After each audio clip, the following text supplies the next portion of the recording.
Have you ever found yourself sitting quietly, staring out the window, wondering how life got so still?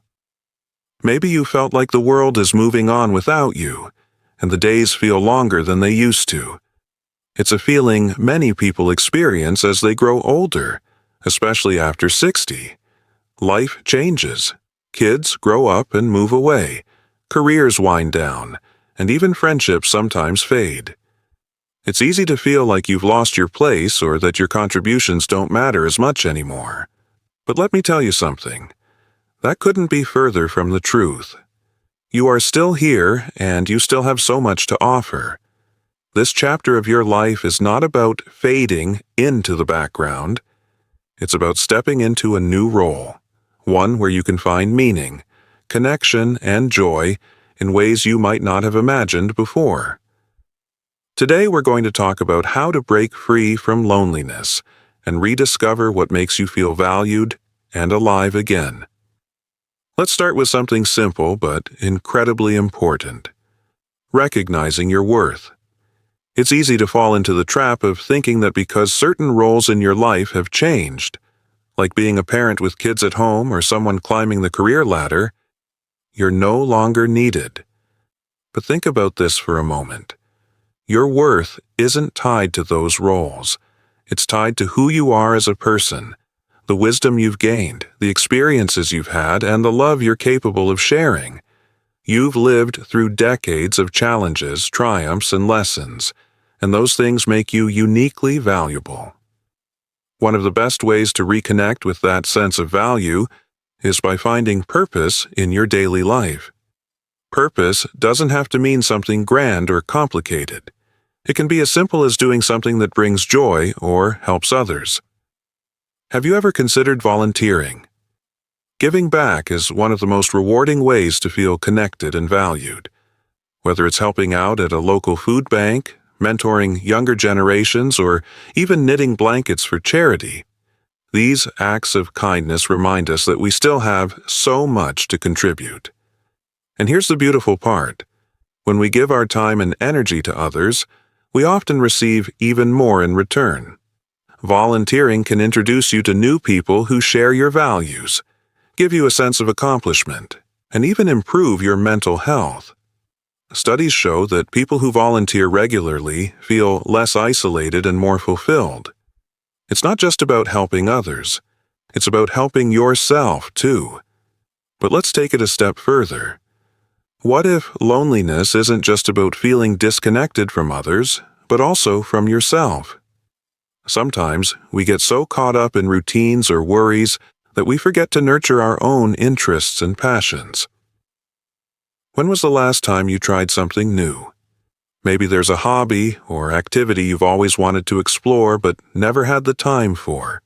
Painting, gardening, learning an instrument, or even joining a local dance class. The act of learning something new isn't just fun. It keeps your mind sharp and reminds you that growth doesn't stop at any age. I know what some of you might be thinking. I'm too old for that. Or, what if I'm not good at it? Let me tell you this. It doesn't matter. This isn't about being perfect. It's about enjoying the process and discovering what makes you happy. Trying new things can reignite your sense of curiosity and excitement for life, which is one of the best antidotes for loneliness. Another way to feel valued again is by nurturing relationships, both old and new ones. It's true that as we age, some friendships naturally drift apart due to distance or life changes. But that doesn't mean it's too late to reconnect or build new bonds. Start small. Reach out to an old friend with a phone call or message just to say hello. You'd be surprised how much joy a simple conversation can bring. And if reconnecting feels challenging, consider joining groups or communities that align with your interests. Whether it's a book club at your local library, a walking group in your neighborhood park, or even an online community for people over 60 who share similar hobbies. These spaces can help you find like-minded individuals who understand what you're going through. Now let's talk about something deeply personal: taking care of yourself emotionally and physically. When loneliness creeps in, it can sometimes lead us to neglect our own needs. But self-care is essential. It sets the foundation for how we experience life every day. Start small. Go for a walk outside and breathe in fresh air. Cook yourself a nourishing meal. Spend 10 minutes meditating or journaling each morning. These little acts of self-kindness remind us that we deserve care and attention just as much as anyone else. And while we're on the topic of self-care, let's not forget about gratitude, the quiet but powerful practice of appreciating what we already have. When life feels lonely or unfulfilling, it can be hard to see the good around us, but it's always there if we take the time to notice it. Think about one thing each day that brings a smile to your face. A kind word from someone at the store, the beauty of flowers blooming outside your window, or even the taste of your favorite tea in the morning. Gratitude shifts our perspective from focusing on what's missing to celebrating what's present. So here's where I want to leave you for now. Loneliness after 60 is not inevitable. It's something we can address together by taking small steps toward connection, purpose, and joy. You're not alone in feeling this way. Countless others are navigating similar emotions right now.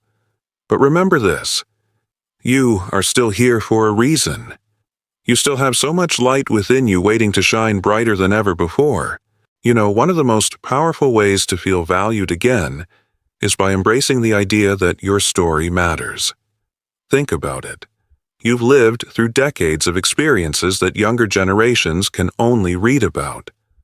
That wisdom, it's gold, and sharing it doesn't just help others. It reminds you how far you've come. Maybe it's writing down your memories in a journal, recording a video for your grandkids, or even starting a casual blog. When we reflect on our lives, we often realize how much we've overcome and how much we still have to teach. Now let's talk about something that might surprise you: asking for help. I know, it's not easy. Many of us were raised to be the ones giving help, not receiving it. But here's the truth: letting others support you isn't a sign of weakness. It's a bridge to deeper connections. When you ask a neighbor to help you carry groceries or invite a friend to join you for a walk, you're giving them the gift of purpose too. It's a way of saying, I trust you, and that trust can strengthen relationships in ways you might not expect. And while we're on the topic of connection, let's not overlook technology. I can almost hear some of you saying, "Oh, I'm too old for that." But hear me out. Learning to video call a grandchild or join an online group for hobbyists can open up a whole new world. It's not about mastering every app. It's about using tools to stay close to the people and passions that matter. Start small. Ask a family member to show you how to send a photo via text or watch a tutorial on YouTube. Every little step counts. And before you know it, you'll wonder how you ever lived without these connections. But here's something else to consider: your environment. Is your home a place that inspires you, or does it feel like it's stuck in the past?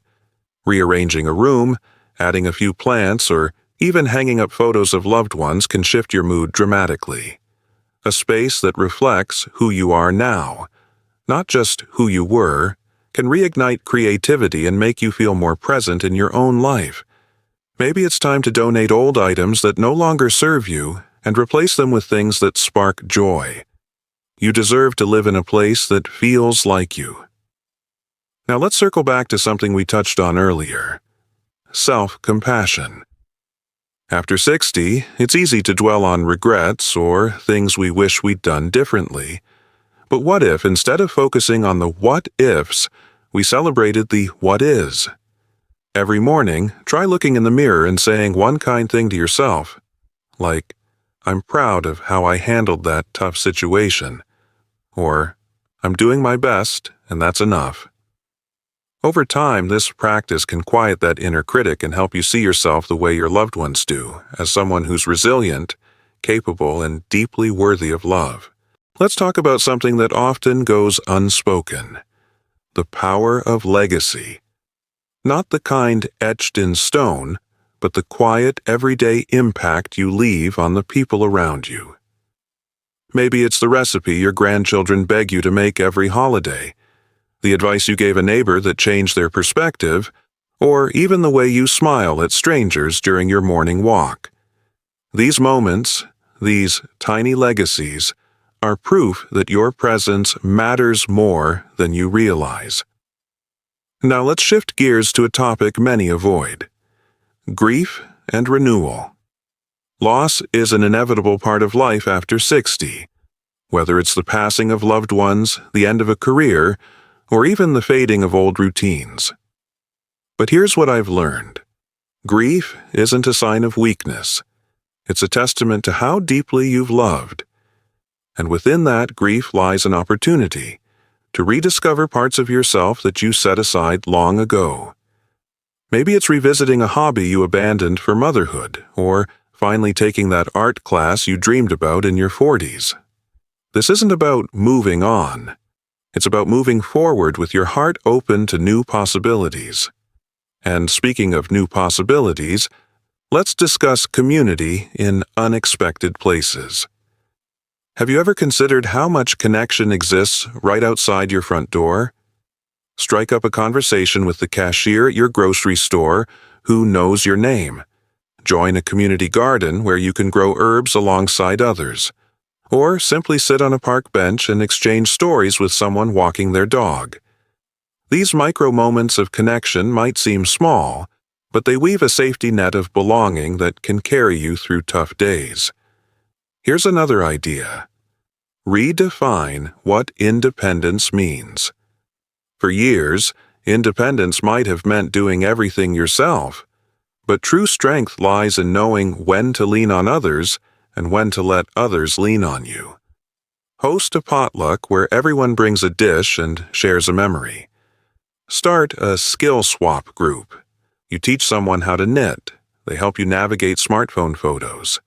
Interdependence isn't dependence. It's the art of thriving together. Finally, let's end with celebration. Not the birthday party kind, but the daily act of honoring your journey.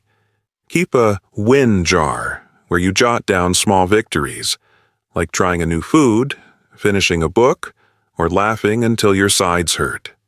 On hard days, pull out those notes and remind yourself, I am still growing.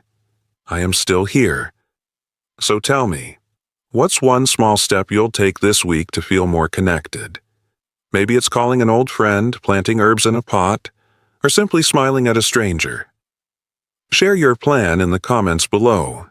I'd love to hear how you're choosing joy today. Before we say goodbye, if this video inspired you, give it a thumbs up. It's a small way to say, I'm choosing joy today. And if you want more practical tips like these, subscribe to our channel. We're here every week to remind you that aging isn't about slowing down. It's about stepping into your power. Let's keep rewriting the rules together.